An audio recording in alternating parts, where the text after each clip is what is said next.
थे अजर बिहारी। चले निशान बजाए सुर, निज निज पुर सुख पाए। कहत परस पर राम यश, हर्ष न हृदय समाए। सियावर राम जय जय राम, मेरे प्रभु राम सीताराम। करो कल्याण सीताराम। सब विधि सब ही समधि नर नाहु, रहा हृदय भरी पूरे उछाहु। जहर निवास तहाँ पगुधारे, सहित बधि तिन कुंवर निहारे। लिए गोद भरी मोद समेता, को कही सके भयो सुख जेता। बधुस प्रेम गोद बैठारी, बार बार ही हर्ष दुलारी। देखी समाज मुदित रनिवास, सबके उर आनंद किए वासु।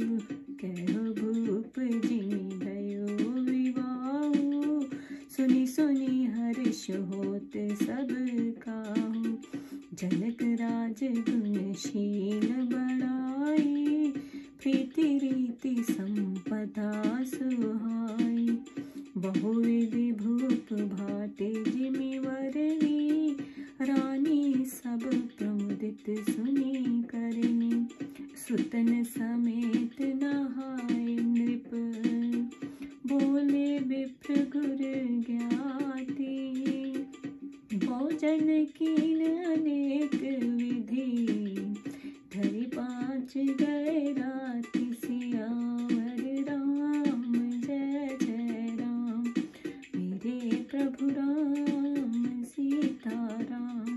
करो कल्याण सीताराम।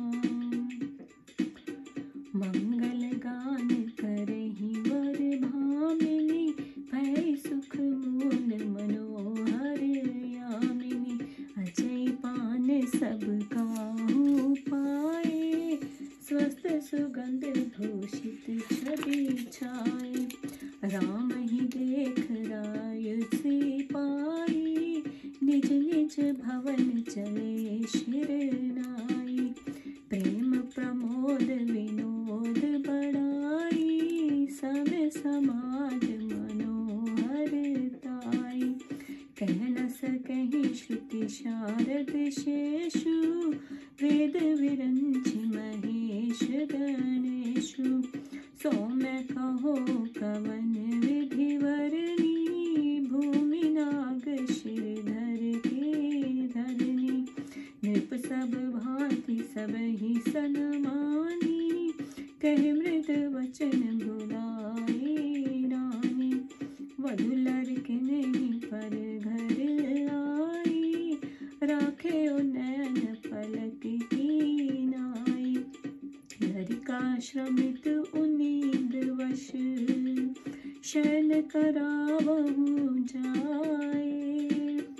अस कही गए विश्राम ग्रह, राम चरण चित लाए।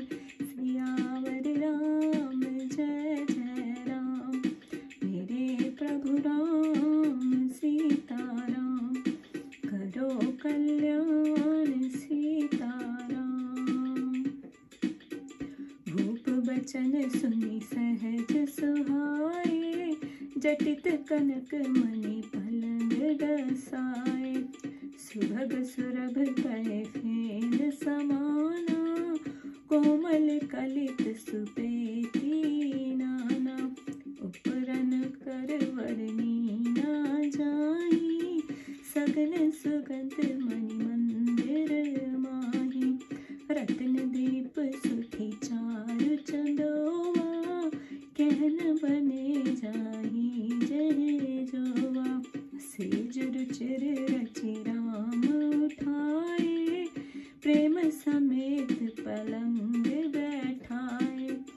आज्ञा पुनि पुनि भायन दीनी, निज निज सेज तन सब कीने। देखी श्याम मृद मंजुल गाता, कहे सप्रेम वचन सब माता। मार्ग जात भयावन भारी, कही विधि तात ताड़िका मारी। घोर निशाचर विकट भट, समर गने नहीं काहू। मारे सहित सहायक में, खल मारीच सुबाहु। सियावर राम जय जय राम, मेरे प्रभु राम सीताराम। करो कल्याण सीताराम। मुनि प्रसाद बलि तात तुम्हारी, ईश अनेक करवरे टारी। मख रखवारी करे गौ भाई, गुरु प्रसाद सब विद्या पाई। मुनि तिय तरी लगत पग धूरी, कीरत रही भुवन भरे पूरी।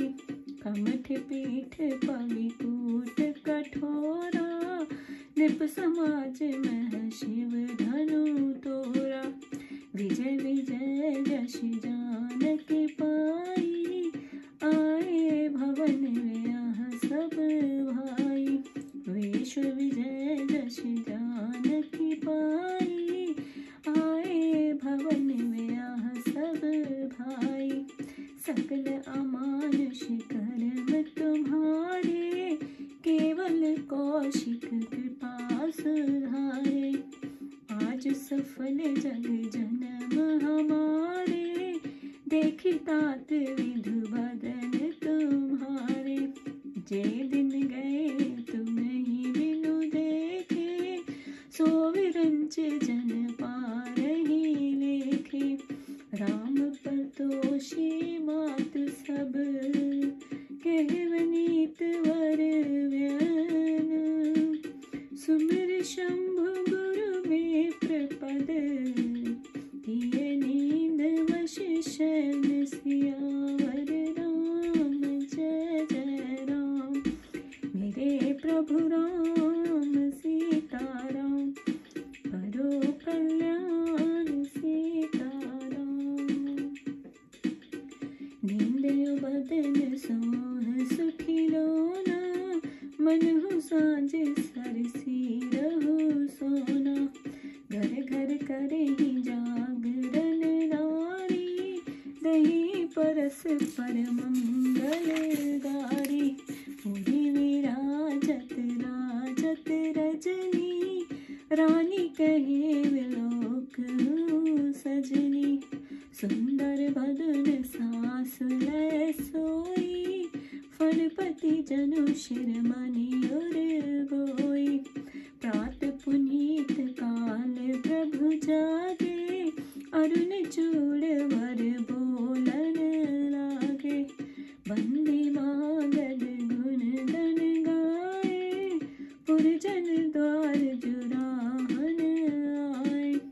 बंदी विप्र सुर गुर पितु माता, पाए अशेष मुदित सब भ्राता।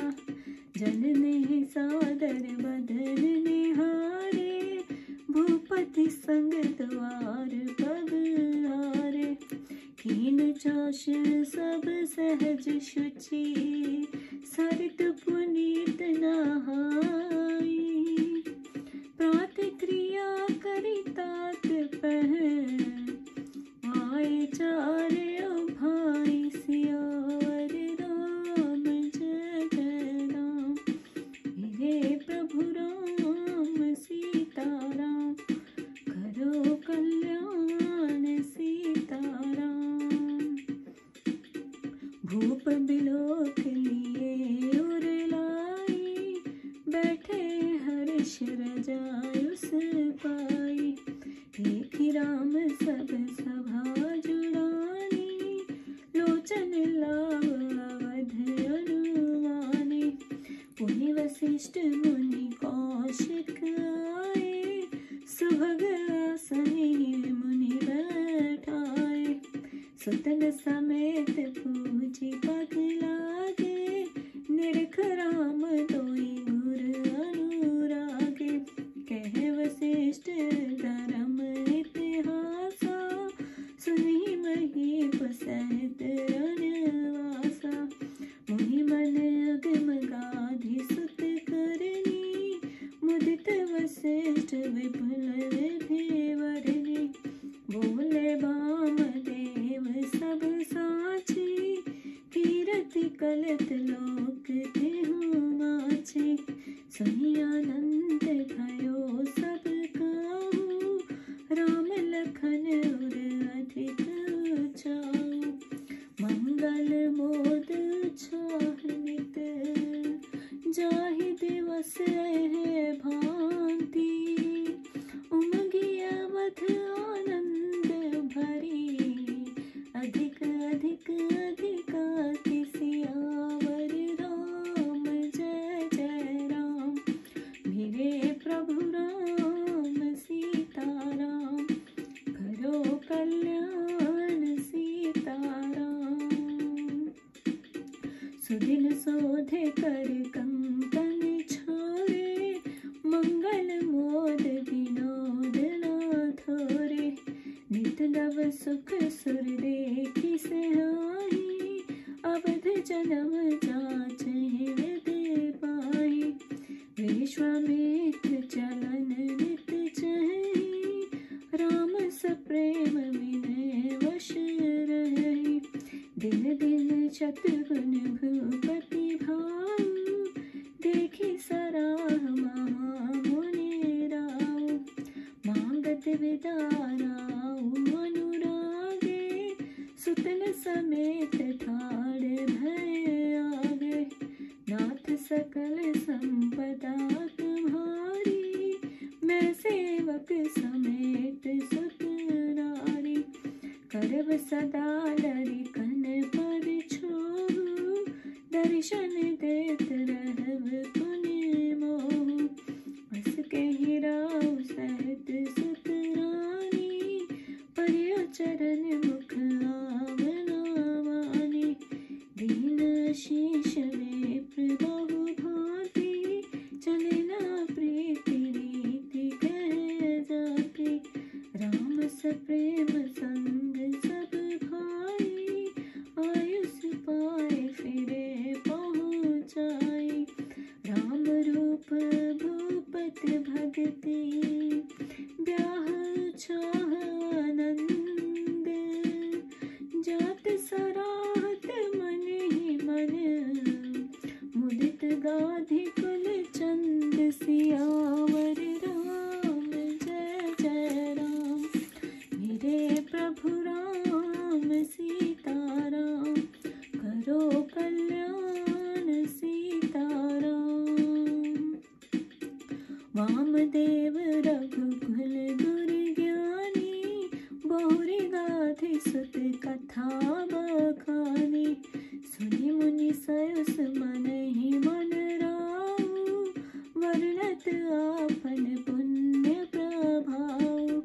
बहुरे लोग रजायुस भयो, सुतन समेत नृपति ग्रह दयो। जह तह राम व्याह यश गावा, सुयश पुनीत लोक तिन्हु छावा। आए राम व्याह घर जब ते, वसे आनंद अवध सब तब ते। प्रभु विवाह जस भयो छाहु, सकहि न वरनि राहि राहु। कवि कुल जीवन पावन जानी, करन पुनीत हेतु निज वानी। निज गिरा पावन करन कारण, राम यश तुलसी कहो। रघुवीर चरित अगाध बारिध, पार कवि कबने लयो। उपवीत व्याह शाह मंगल, सुनि जे सादर गावही। वैदेही राम प्रसाद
प्रसन्नतायानागताभिषेकत सकाथा नामले वनवासुखत मुखमबुज श्री रघुनंदन सेनस्त्या सदा सुसामञ्जल मंगलं प्रदा नीलाम्बुल जय श्यामल कोमलंगम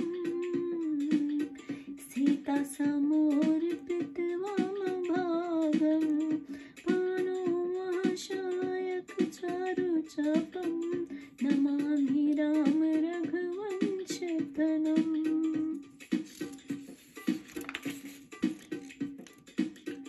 श्री गुरु चरण सरोज रज निज मन मुकुर सुधार वरुणौ रघुवर विमल यश जोदायक फल चार सियावर राम जय जय राम।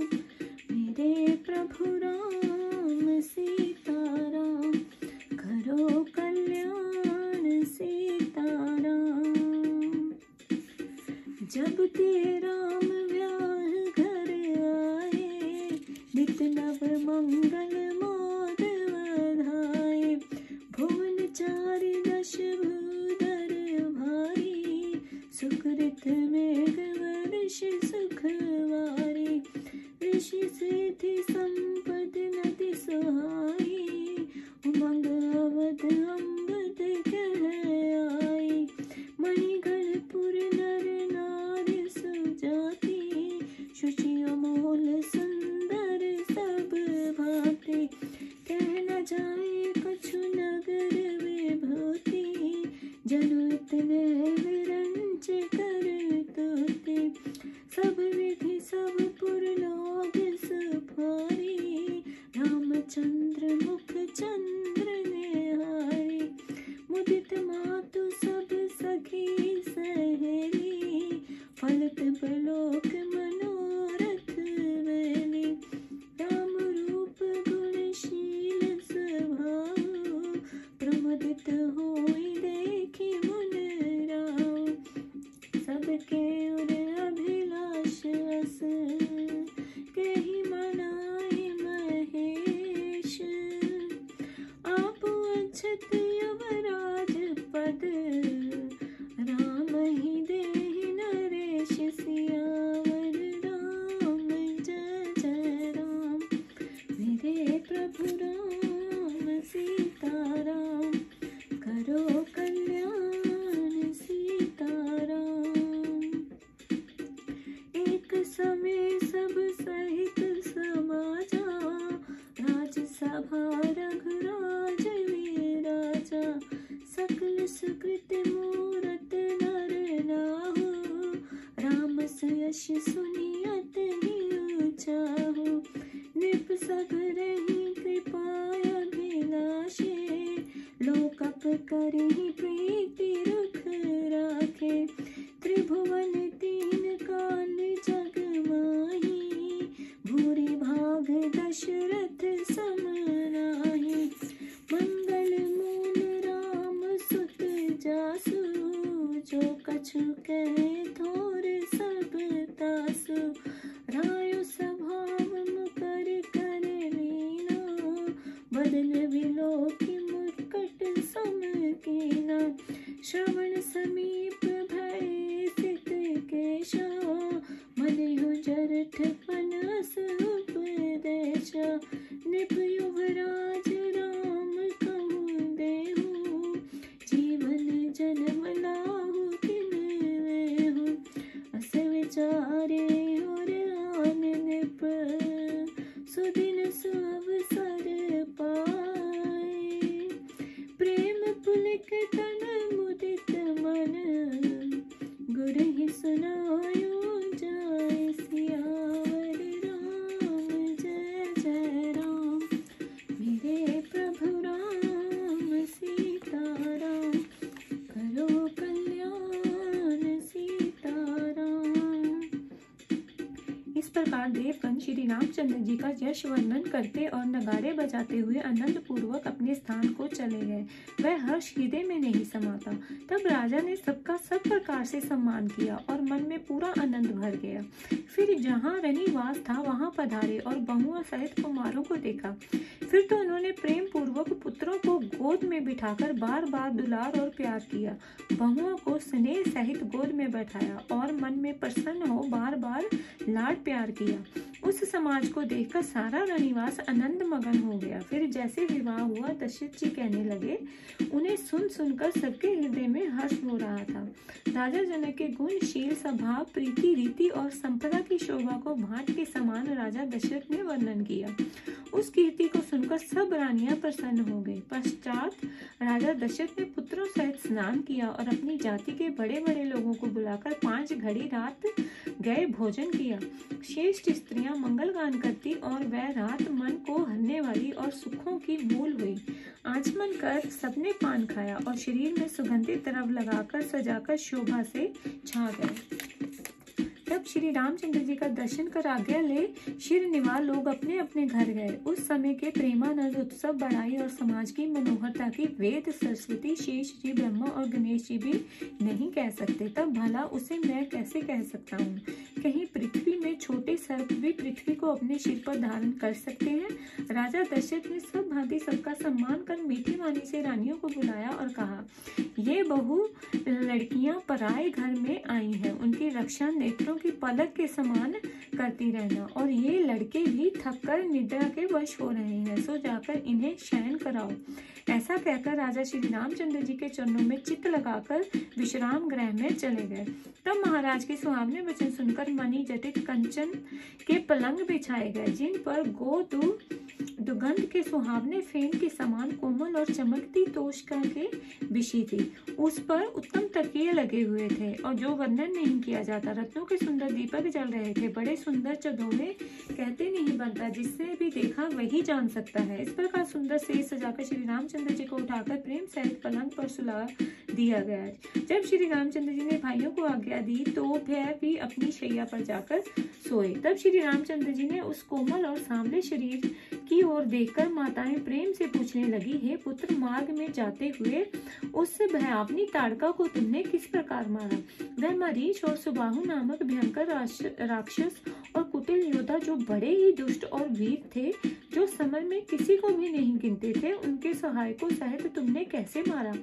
हे प्यारे, मैं तुम्हारी बलि जाऊं। मुनि विश्वामित्र की कृपा से तुम्हारे अनेक संकटों को टाला है, तभी तो उनके मक्खी रक्षा कर गुरु प्रसाद से दोनों भाइयों ने सब विद्या प्राप्त की है, और तुम्हारे चरणों की धूलि लगते ही अहल्या तर गई। ये यश समस्त भूमंडल में भर गया, जो वर्ज से भी कठिन था।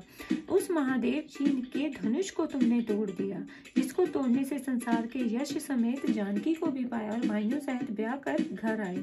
तुम्हारे ये सभी कर्म देव स्वरूप है, जो केवल मुनि की कृपा से ही हुए हैं। हे प्यारे, आज तुम्हारे चंद्रवत मुख को देखकर हमें संसार में जन्म लेने का फल मिल गया, परंतु जितने दिन तक तुम्हें नहीं देखा है, ब्रह्मा जी अपनी गिनती में ना करें। तब श्री रामचंद्र जी ने सब माताओं को नम्र वाणी में सुंदर वचन कहकर संतुष्ट किया। फिर श्री महादेव जी और गुरु ब्राह्मणों के चरणों का स्मरण कर नींद के वश हो गए। उस नींद में भी मुख ऐसा शोभायमान लग रहा था जैसे संध्या समय लाल कमल शोभायमान होता है। घर घर स्त्रियां जागरण कर आपस में आनंद की गाली देती हैं। उस रात में अयोध्या अपनी बड़े शोभायमान लग रही थी।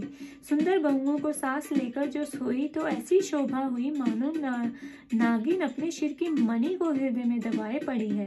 प्रातः काल होते ही श्री रामचंद्र जी जागे और मुर्गे बोलने लगे तो भाट तथा मांगने वाले गुणों के समूहों का गान करने लगे और नगर के लोग द्वार पर प्रणाम करने आए। सभी भाई देवता, गुरु ब्राह्मण तथा माता पिता के चरणों की वंदना कर उनसे आशीर्वाद पाकर प्रसन्न हुए। माताओं ने आदर सहित मुख देखा, फिर राजद्वार पर आए। फिर स्वभाव से पवित्र चारों भाई चौशादी से निवृत्त होकर पवित्र सरयू नदी में स्नान कर संध्या वृंद से निवृत्त हो पिता राजा दशरथ के पास आए। तब उन्हें देखकर राजा ने हृदय से लगा लिया। फिर आज्ञा पाकर सब भाई बैठ गए। श्री रामचंद्र जी को देखकर सारी सभा के लोग अपने नेत्रों का लाभ पाकर शीतल हो गए। फिर गुरुवर वशिष्ठ और विश्वामित्र जी आए तो राजा ने उन्हें सुंदर आसनों पर बिठाया। फिर पुत्रों सहित उनके चरण पूजे और श्री रामचंद्र जी को देख दोनों मुनि प्रेम से मगन हो गए। तब वशिष्ठ जी धर्मशास्त्र और पुराणों की कथा कहने लगे, जिसको रनिवास सहित राजा दशरथ सुनने लगे। उन्होंने विश्वामित्र जी के तप की वह चर्चा की जो मुनियों के मन को अगम है। वामदेव जी ने कहा, वह सत्य है, सब सत्य है। इनकी उज्जवल कीर्ति तीनों लोक में विख्यात हो गई है। ये सुनकर सबको आनंद हो गया और राम लक्ष्मण के हृदय में तो अधिक उत्साह हुआ।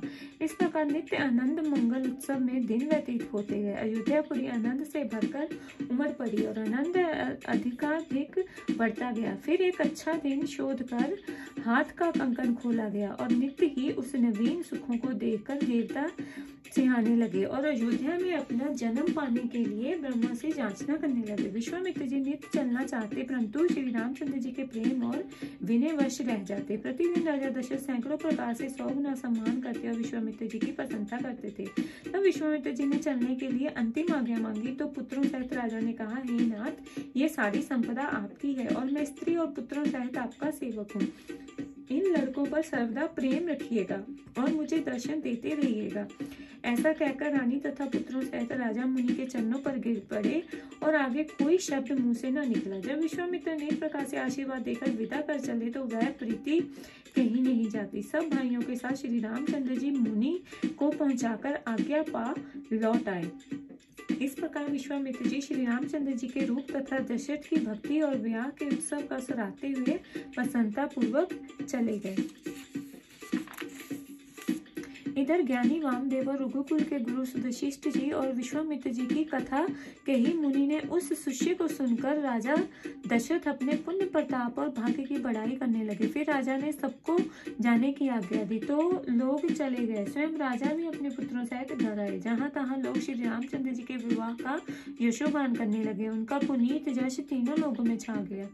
जब से श्री रामचंद्र जी विवाह करके घर आए तब से सभी प्रकार के आनंद अयोध्यापुरी में आ बसे और उन प्रभु के विवाह में जैसा उत्साह हुआ उसका वर्णन सरस्वती भी नहीं कर सकती है। किंतु श्री रामचंद्र जी और सीता जी का ये पवित्र यश कवि कुल का जीवन परम पवित्र है। ये जानकर मैं आपकी वाणी को पवित्र करने के लिए कुछ वर्णन किया है।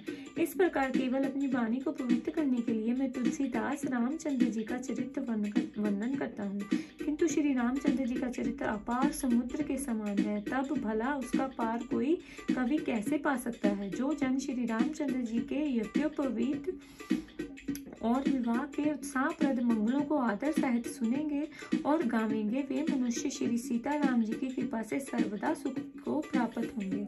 इस प्रकार श्री रामचंद्र जी और सीता जी के विवाह को आदर पूर्वक गावेंगे और सुनेंगे वे सर्वदा ही आनंदवान बने रहेंगे, क्योंकि श्री रामचंद्र जी का यश मंगलों का घर है।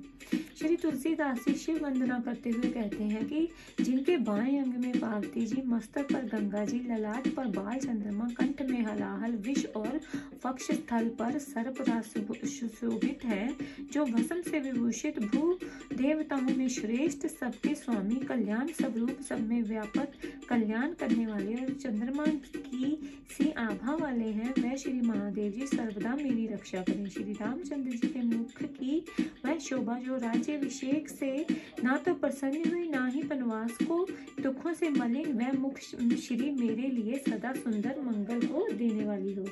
फिर नील कमल के सुदर्श, जिनके श्याम और कोमल अंग हैं, जिनके बाएं भाग में श्री सीता जी सुशोभित हैं और जिनके दोनों हाथ में श्रेष्ठ बाण और सुंदर धनुष है, उन रघुवंश वंशियों के नाथ श्री रामचंद्र जी को मैं नमस्कार करता हूँ। फिर श्री गुरु के चरण कमलों की धुनी से मैं अपने मन रूपी दर्पण को साफ करके मैं श्री रामचंद्र जी के निर्मल यश का वर्णन करता हूँ, जो चारों फल को देने वाले हैं। जब से श्री रामचंद्र जी विवाह करके घर आए तब से अयोध्या में प्रतिदिन नए मंगल और उत्सव होते हैं। 14 लोक भारी पर्वत हैं, जिनसे पूर्ण रूपी बादल सुख रूपी जल की वर्षा करते हैं। इस वर्षा द्वारा रिद्धि सिद्धि और संपत्ति रूपी नदियाँ बढ़कर अयोध्या रूपी समुद्र में मिलने के लिए आई हैं। नगर की स्त्री पुरुष सब प्रकार के सुंदर पवित्र रत्नों के समूह हैं। उस अयोध्या नगर का ऐश्वर्य कुछ कहा नहीं जाता। मानो ब्रह्मा की करतुती इतनी है कि नगर में सब लोग श्री रामचंद्र जी का मुख चंद्र देखकर सब प्रकार से सुखी हैं। सब माताएं अपनी सहेलियों सहित इस मनोरथ वली को फलती देखकर प्रसन्न है। श्री रामचंद्र जी के रूप गुण को देखकर वशिष्ठ जी सहित दशरथ जी भी अत्यंत प्रसन्न होते हैं। सबके हृदय में ऐसी इच्छा है कि शिव जी से विनती करके यही कहते हैं कि राजा जीते जी श्री रामचंद्र जी को युवराज पद देवे तो बहुत अच्छा हो। एक समय समाज सहित राजा दशरथ जी राजसभा में बैठे थे। तब एक तो राजा सब पुण्य की मूर्ति ही थे, दूसरे श्री रामचंद्र जी का सुंदर यश सुनकर उन्हें अत्यंत आनंद प्राप्त होता है। देश के सब राजा दशरथ जी की कृपा से इच्छुक है। लोकपाल भी उनकी प्रतिपूर्ण भविमा की पूर्ण से प्रेम की रक्षा करते रहते। तीनों लोक और कालों में दशरथ जी सा भाग्यवान कोई न था, क्योंकि जिनके मंगल मूल श्री रामचंद्र जी पुत्र हैं उनके लिए कुछ कहा जाए सब थोड़ा है। राजा ने सहज ही दर्पण हाथ में लिया और मुख को देखकर मुकुट को सीधा किया। तब देखा कि कानों के पास बाल सफेद हो गए हैं। मानो बुढ़ापा ऐसा उपदेश दे रहा है कि हे राजन, श्री रामचंद्र जी को युवराज पद देकर अपने जीवन का लाभ क्यों नहीं लेते। ऐसा विचार कर हृदय में लाकर राजा ने अच्छा अवसर पाकर प्रेम से पुलकित शरीर हो प्रसन्न मन से जाकर गुरु वशिष्ठ जी को सुनाया।